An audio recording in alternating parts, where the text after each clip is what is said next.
Oi pessoal, falando da Parashá, Rabino Roni Hadid, Meir Kalmus. A gente está ainda de acordo com essa regra que a gente tá fazendo. A gente está fazendo as Parashot de acordo com Chutz La'aretz, de acordo com fora de Israel. Então a gente vai acompanhando vocês, Parashat Emor, vocês estão aqui em Israel. A gente já está numa Parashá adiante que é Parashat Behar. E vocês aí estão no Parashat Emor, então a gente vai correndo junto com vocês por enquanto, Parashat Emor. Na Parashat Emor tem várias leis aqui, né, que se trazem uma Parashá muito grande, sempre com muitos detalhes.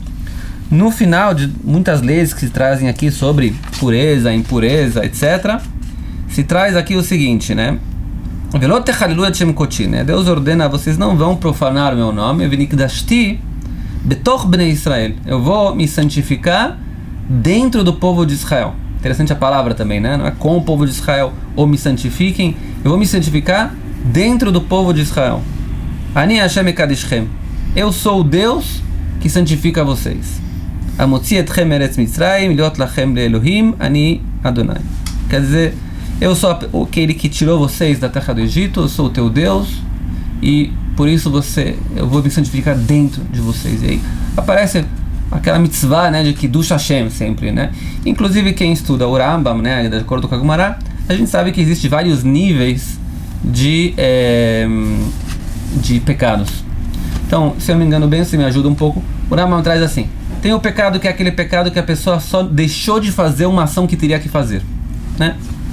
Que é normalmente o que as mulheres com os seus maridos, né? Você não fez a gente no final das contas não somos pessoas mais, mas a gente não fez a grama, você não cortou a grama, você não lavou a louça que você me prometeu, normalmente não é você sei lá. Você vai editar essa parte. Tá falando de maneira geral, não, geral, só. Mas esse haverá mais o pecado mais leve. Então tá escrito no Rambam, aquele que fez aquilo não sai de lá até que ele faça a tshuva, que ele se arrependa, e Deus perdoa ele no mesmo lugar, tá limpo. Por exemplo, né, a gente tem o tzitzit, né? Sabe o que é tzitzit aqui, né? Então tem a mitzvah do tzitzit. Tzitzit quer dizer quando você tem uma roupa de 4 cantos, né? Como se diz? 4 cantos, né? 4 cantos. Tem que colocar esses fiozinhos aqui que é o tzitzit. Tem várias leis para isso, né? Se eu coloquei uma camisa, uma roupa de 4 cantos, né, que tem 4 cantos, e não coloquei o tzitzit, eu perdi uma mitzvah que tinha oportunidade de fazer, porque eu estava com aquela situação de fazer aquela mitzvah e não fiz ela. E por isso tem que fazer tshuva para isso. Tshuva como eu faço? Como o Rambam fala, né? Deus, eu pequei, esqueci, não coloquei o tzitzit aqui, esqueci, né? Eu não coloquei, me perdoa, eu vou procurar não esquecer mais. Acabou. Fechou a porta, nunca mais ninguém vai te lembrar desse pecado na tua vida e nem no mundo vindouro também. Se o cara fez uma mitzvah lotase, por exemplo, ele comeu uma coisa que não podia comer, sei lá. Uma transgressão. Ele comeu uma comida não kasher, por exemplo, sei lá, qualquer coisa assim. Então está escrito que ele tem que fazer tshuva, e aí o Yom Kippur termina com a tshuva dele. Se não me engano é assim essa ordem. Depois tem também mitzvah lotase, que tem um pecado, que tem também karet. E tem karet, quer dizer, mitab de shamayim, que a pessoa vai... Chas v'shalom, né? Pode ser morta por algum acidente, uma coisa assim, porque ela fez uma coisa muito grave. Depois, tem vários níveis. O nível mais alto de todos é profanação do nome de Deus. E o Rambam fala, a profanação do nome de Deus é assim, então ele fala, o cara fez o pecado, ele tem que fazer tshuva. Então, a tshuva e o Yom Kippur e sofrimentos que vão vir lá além, né, problemas que ele vai ter durante a sua vida também, vai tudo isso perdoar para ele. Ele precisa de todos os elementos possíveis para poder perdoar ele, mas no final das contas só a morte vai conseguir fechar o perdão da pessoa que fez um Hilul Hashem, uma profanação do nome de Deus. E aí eu não gosto de assustar as pessoas, né, porque a gente não é que é turma do diabo, eu não gosto de turma do diabo. Só estou apresentando para dar uma ideia, né, para tentar mostrar o quanto, né, a Torá mostra quanto é grave, né, o Hilul Hashem, a profanação do nome de Deus. Então, a pergunta é por que isso é tão grave? E no final das contas, o que é profanação do nome de Deus? Hoje em dia todo mundo fala, né? Como você fala assim? Isso é Hilul Hashem, isso é profanação do nome de Deus. Cada um decide o que é profanação do nome de Deus hoje em dia, né? Por exemplo, a minha filha estava no ônibus outro dia. A minha filha, ela se voluntaria muito em institutos para crianças necessitadas, então ela manja tudo sobre cadeira de rodas e tudo, ela ajuda, uma menina espetacular, né? Então ela estava no ônibus e tinha um senhor com uma cadeira de rodas, né? E ele tinha que... O ônibus parou, tinha que descer, e ninguém sabia como, sei lá, tirar o breque, não sei o que, e como conseguir tirar, deixar ele pra... Então minha filha viu que ninguém estava se mexendo, ela chegou para ele e disse: senhor, posso ajudar? Quer que eu tiro aqui? Tiro ali? E ajudou, baixou ele do ônibus. E uma senhora extremista religiosa virou para ela e falou: como você conversou com esse senhor? Você tira ele daqui? Você acha que não tem que manter distância dos homens? O que você fez foi uma profanação do nome de Deus. Então a gente deu risada.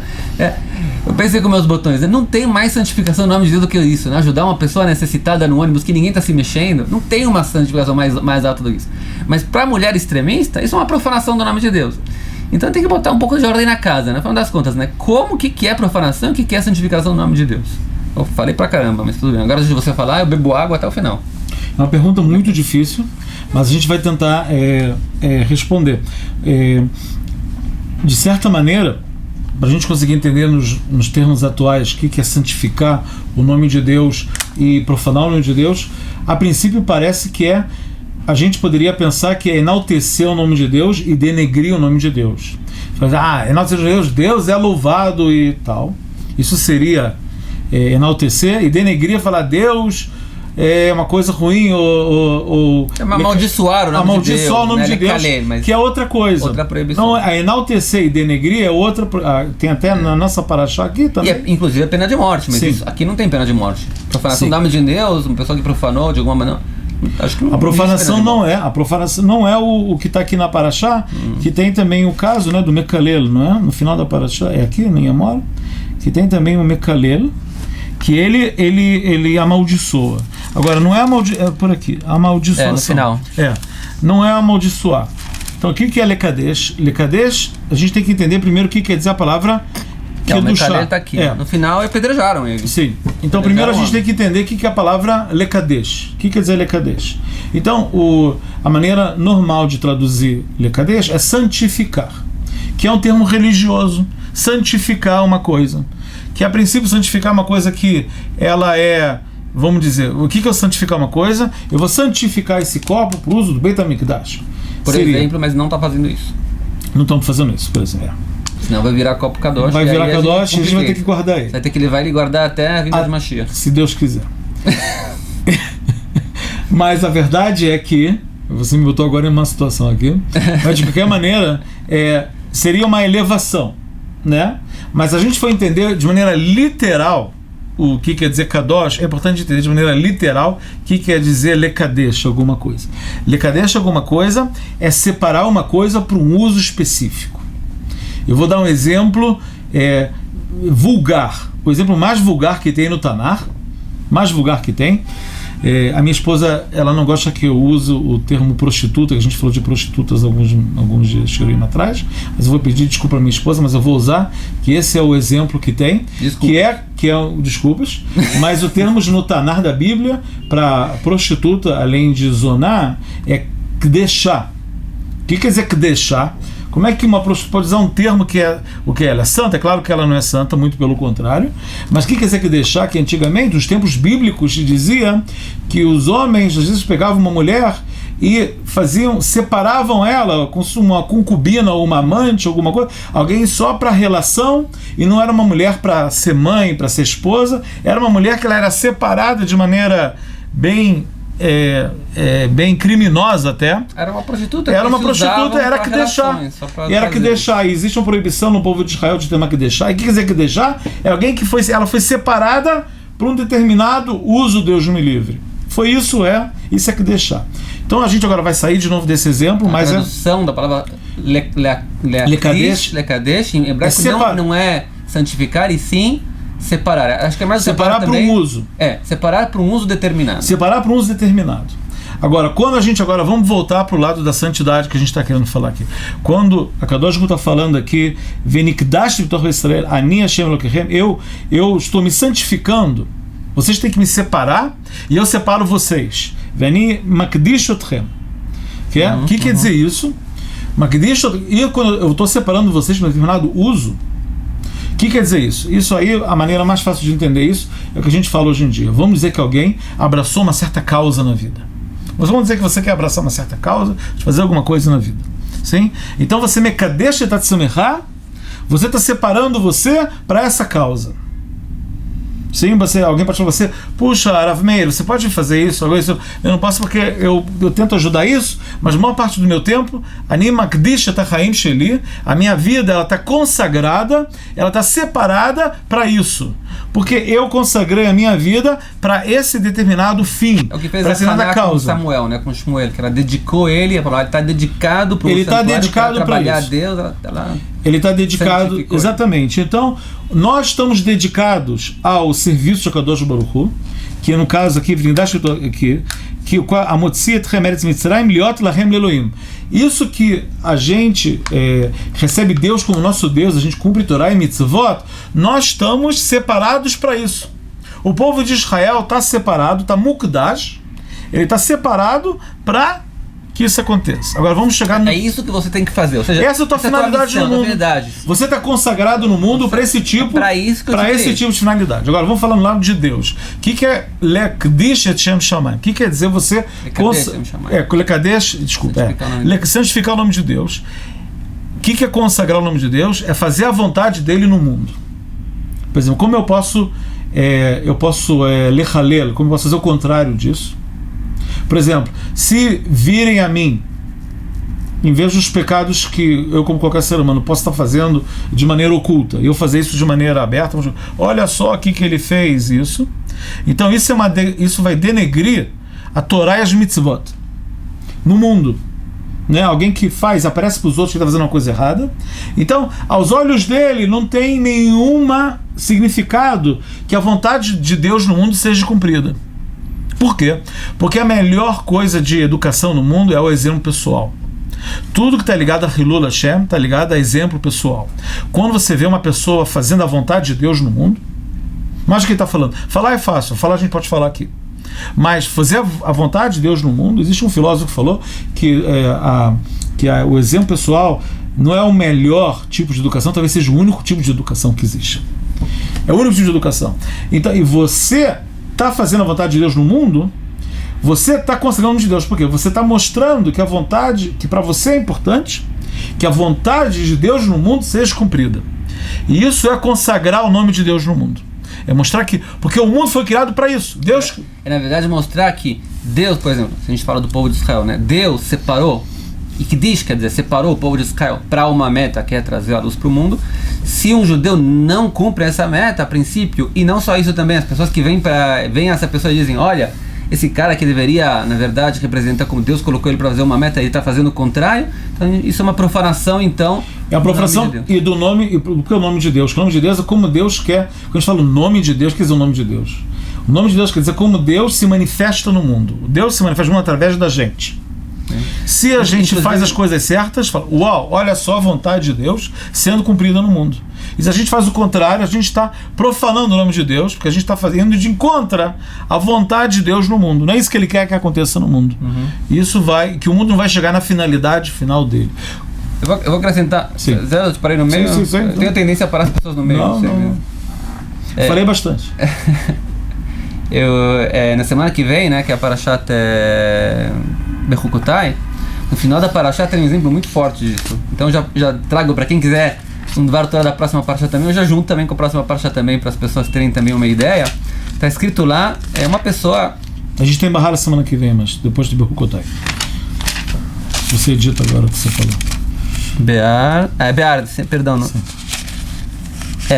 No Bechukotai, perdão. Então, daqui a 2 semanas, então, perdão para vocês. Mas, de qualquer maneira, a ideia lá que traz é o que fazer com uma pessoa que foi vendida como escravo para um idólatra na terra de Israel. E a Torá fala lá que você tem que fazer o máximo possível para poder resgatar ele e pagar o dinheiro que o idólatra comprou esse judeu como escravo para trazer ele de volta para sua casa. E o Rashi fala, calma, deixa eu entender sobre que situação econômica, política a gente está falando. O povo de Israel está reinando sobre a terra de Israel ou não? Se ele está reinando, por que começar a discutir? O idólatra pegou um judeu, então ele pagou dinheiro e tudo bem, mas ele está influenciando um judeu super mal, tá? Idolatria, tem que tirar o cara de força de lá. E se ele não tem, se ele sim tem força, então não tem discussão. Ele tem força, eu não posso fazer nada, o que eu vou fazer? Mesmo que eu pagar dinheiro, ele não vai querer agora. Sim. Então, fala, não, é uma posição que o povo de Israel tem força, ele tem poder militar para poder tirar esse judeu de lá, mas quando você tirar ele, paga pro idólatra. Por quê? Hilul Hashem. Porque se você não pagar, o que o idólatra vai falar? Esses judeus são todos ladrões, eles vêm aqui, eu comprei esse escravo com dinheiro vivo, e agora eles me vêm e roubam ele de volta. Então você vê que a Torá, né, de acordo com o Rashi, coloca aqui a santificação do nome de Deus quase acima com as influências que possam ter de um idólatra sobre um judeu, que é uma coisa muito forte. Quer dizer, se a gente vê a força, né, da santificação do nome de Deus. Eu vou terminar com uma historinha, que a gente já está nos 15 minutos, né, você ainda precisa fazer muita coisa durante o seu dia, mas é uma historinha que eu li essa semana, você vai gostar também, tem no YouTube, foi 3 anos atrás, mas eu só descobri essa semana. Existe, você conhece, você gosta dessas coisas, tem um cara que escreveu um livro sobre como se fala, a maneira, a maniguto, como se fala, liderança de acordo com o caminho do leopardo, uma coisa assim. Ok.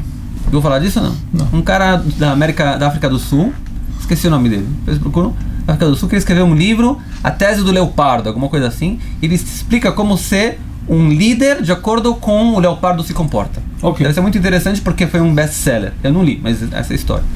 E esse cara é um judeu religioso que foi convidado para dar palestras no mundo todo já. Uhum. E um dia ele recebeu, há 3 anos atrás, um telefonema. Ele atende o telefonema, do outro lado da linha, assim, aqui é o senhor Tatatã, que era, se eu não me engano, subdiretor da Microsoft. O que você quer? Bem-vindo, né? A gente quer convidar você para uma palestra, porque a gente vai fazer um encontro entre diretores da Microsoft, e a gente quer abrir a palestra com a sua tese sobre o leopardo, que a gente gostou muito do livro. Muito legal, né? Então, qual o seu preço? Ele falou, sei lá, para dar uma palestra, sei lá, $5 mil, $10 mil, não sei quanto custa a palestra, né? Aqui a gente não conta dinheiro, né? Fala, marca a data vai ser tal e tal. Eu vou marcar então. Ele vai marcar, ele olha assim a data, Shabbat. Aí ele liga, senhora, peço desculpas, mas é Shabbat. Shabbat eu não posso. Ele fala, você tá brincando comigo? Eu já marquei, já coloquei teu nome lá. Aqui, não posso. Ele falou, tá bom, eu tô entendendo, o problema é dinheiro, não é? Quando a gente marcou 10 mil, 20 mil, então a gente tá fechado? Não, você não tá entendendo, é Shabbat. Shabbat não tem nenhum dinheiro que possa... Não, 40 mil? Meu senhor, eu peço desculpas, eu não tô fazendo. Sabe o que? Eu vou te dar um cheque e você escreve o que você quiser no cheque. O dinheiro não é problema, não é? Não, o senhor não vai entender nunca, mas Shabbat é Shabbat. Você pode pagar, você pode me dar o Microsoft de presente, não vou trocar pelo Shabbat. Aí ele desligou o telefone nervoso com ele, né? Não tá acostumado com uma pessoa vai trocar tanto dinheiro, assim, por uma palestra assim, né? Sim. Depois passou algumas horas, né? 2 dias, ele recebe o telefonema de novo do cara. Aqui é o subtenente da Microsoft, você se lembra de mim? Sim, pois não sei o que. Seguinte, eu mudei então o encontro para domingo. Você vem agora? Não, agora eu venho, não tem problema. E ele foi e deu uma palestra que foi super bem aceita lá na Microsoft. Passou mais uns meses e ligou de novo para ele, subintendente. Ele falou, você lembra de mim? Lembra? Ele falou, em primeiro lugar foi sensacional, tua palestra valeu a pena e tudo. Eu só quero te contar o que aconteceu depois da palestra. Depois de alguns dias, eu viajei num jato particular do Bill Gates, que também estava presente na palestra, e o Bill Gates falou para mim, que história foi essa que me falaram que tinha um encontro no sábado, depois passaram para domingo, que confusão foi essa? Ele falou, não é que tinha um judeu que a gente convidou para dar uma palestra na abertura, aquele judeu que deu a palestra sobre o leopardo, e ele não queria vir no Shabbat. Ele falou, como não queria vir? Ele falou assim, a gente ofereceu, chegamos até sei lá quantos $1000 lá, e o cara não concordou de nenhuma maneira, né? Aí ele virou para ele e falou, olha, tô descobrindo que deve ter coisas que não se pode comprar com o dinheiro, mesmo eu, né? Vai ver que o Shabbat dos judeus acho que vale mais do que o dinheiro da Microsoft. E o que é isso? Exatamente o que a gente falou, santificação do nome de Deus. Quando um não-judeu percebe que existem valores maiores do que qualquer quantia de dinheiro no mundo para uma pessoa, que os valores dele não tem preço para isso. Inclusive eu estava conversando com alguém, né, no trabalho depois, você pode concordar comigo, né? Para um judeu religioso, crente como a gente, por exemplo, acho que não é nem teste. Sim. Se alguém chegasse para você agora e falasse... A gente não entende. A pergunta não começa, não é que eu vou pensar, deixa eu me segurar, não é assim. Mas isso que você usou uma historinha... Nem começa a pergunta, nem começa. Mas isso que você usou uma história para falar isso, por que é uma história? A história é o relato do comportamento de uma pessoa e mais. O que é o comportamento? É o exemplo pessoal que a gente falou antes. Que você não poderia dizer quanto o valor do Shabbat é importante, mais do que a história que você contou. Porque na história que você contou está incutido o comportamento de alguém que a transmissão de valores mais importantes É esse exemplo pessoal que ele passou. A lição que esse das Microsoft tiveram que o Bill Gates é maior do que qualquer palestra que podia ser dada sobre a importância do Shabat para o povo judeu. Exatamente. Seria uma teoria, mas isso é santificar o nome de Deus e, ao contrário, Deus me livre, profanar o nome de Deus. É fé. Bom comportamento, então, e a gente acrescenta. Santificar o nome de Deus não é só para judeus. Tem não-judeus também que guardam as leis de Bnei Noach, que se comportando de maneira ideal, as pessoas vêm e falam, olha, como esse cara que trata... É uma santificação do nome de Deus. Como ele se comporta bem porque ele recebeu a Torá do povo de Israel também. Isso também é uma santificação do nome de Deus, necessária para todos nós para receber a Geulah. Shabbat para vocês, Shabbat Shalom.